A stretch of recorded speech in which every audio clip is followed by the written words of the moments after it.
My mom doesn't care about me and wants to mentor my school bully even though he's made my life a living hell, so I'm running away from home and she can learn I'm never coming back. My 16M mom, 40F, is a teacher at my school, and she decided to choose a teacher's aide at the beginning of the semester. Our school offers a special elective where students can assist teachers during their elective period. Tasks typically include grading papers, making copies, mentoring, etc., and it's usually given to the teacher's favorite student at the time. I didn't give a crap about it until I found out that my mom chose my school bully, I'll call him Dave, 17M, to be her TA. Dave has made my life a living nightmare since middle school. He has bullied me mercilessly both physically and emotionally since 6th grade. I don't want to get into everything he's done to me, but everyone is fully aware of it, including the school and my parents.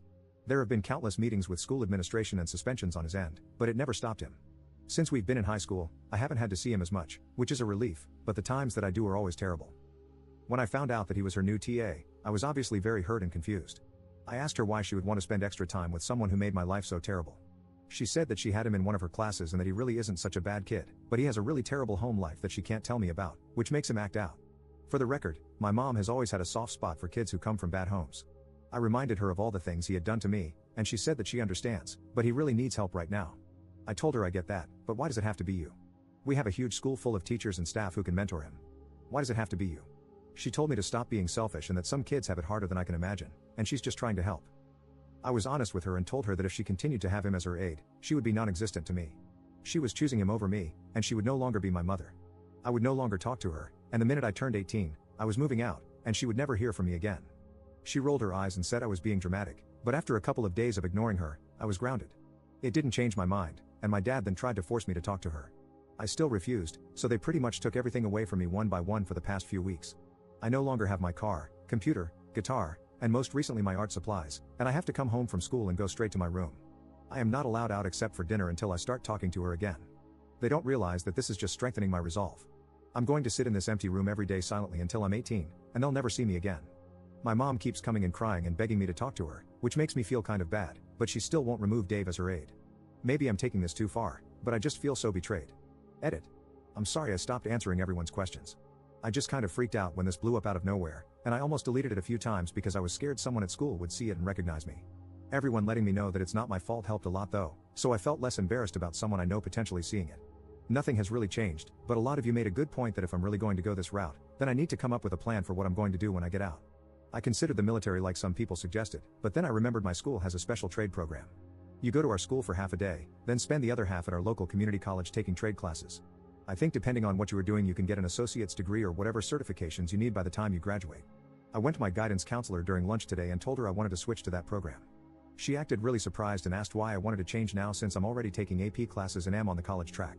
I told her I didn't want to talk about it but I would need to be ready for independence when I graduated, and this seemed like the best way.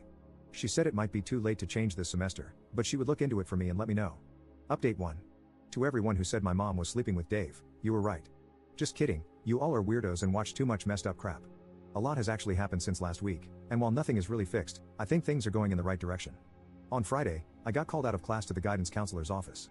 When I got there, my mom and the assistant principal were also present. The counselor asked me to sit down and said that my decision to change tracks from college to trade, as I mentioned in my last post, was a big decision. She wanted to sit down with my mom and me to figure out if this really was the best choice for my future. She first asked me if I would fully explain why I wanted to switch. I explained the whole situation from my perspective and about how I was being punished.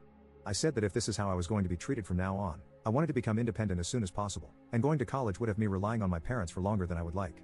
She then asked my mom if she had anything she would like to add. My mom tried to downplay the whole situation at first and make it look like I was just being stubborn and disrespectful, but as the counselor asked her more questions, it became pretty clear that my side was the truth. After this, the AP stepped in and said that a teacher's aide was not worth all of this turmoil and that Dave would be switched with another teacher. The counselor then asked me if this would help me start working things out with my mom. I said not really because it wasn't even her choice, and she hasn't even admitted she's done anything wrong. She then asked my mom if she was willing to apologize for anything that had happened. My mom gave a half-hearted apology where she said things had gone overboard and she never meant to hurt me so much. The counselor asked if I would like to apologize for anything as well, and I said not really, but nobody pressed me on it. The counselor then mentioned that regarding my transfer, it was too late for this semester. What she suggested is that my mom and I, and possibly my dad, should go to a family counselor for the rest of the semester. I would stay in my current classes, my parents would give me all my stuff back, and we could see if we could come to some kind of peace before next semester. She then asked my mom if, after that, I still had not changed my mind, would she accept the class changes. My mom said no at first because she wanted me to go to college, but I told her that she had already failed me as a mother once. Please don't do it again. She got really quiet and said she would agree to it if that was what I really wanted. When I got home, all my stuff was returned to me. I also started talking to my mom again. I just kind of felt like there wasn't a point in ignoring her anymore. I don't treat her like a mother or anything anymore, but I'll answer her if she asks me a question. It just feels like now that I have a plan, a lot of my anger is gone, and I just see her as a person who happens to live in my house. We haven't scheduled our first counseling session yet, but I don't see it changing much anyway. The damage is done, so I don't see myself changing my mind. That's pretty much it. Thank you to everyone who gave me good advice.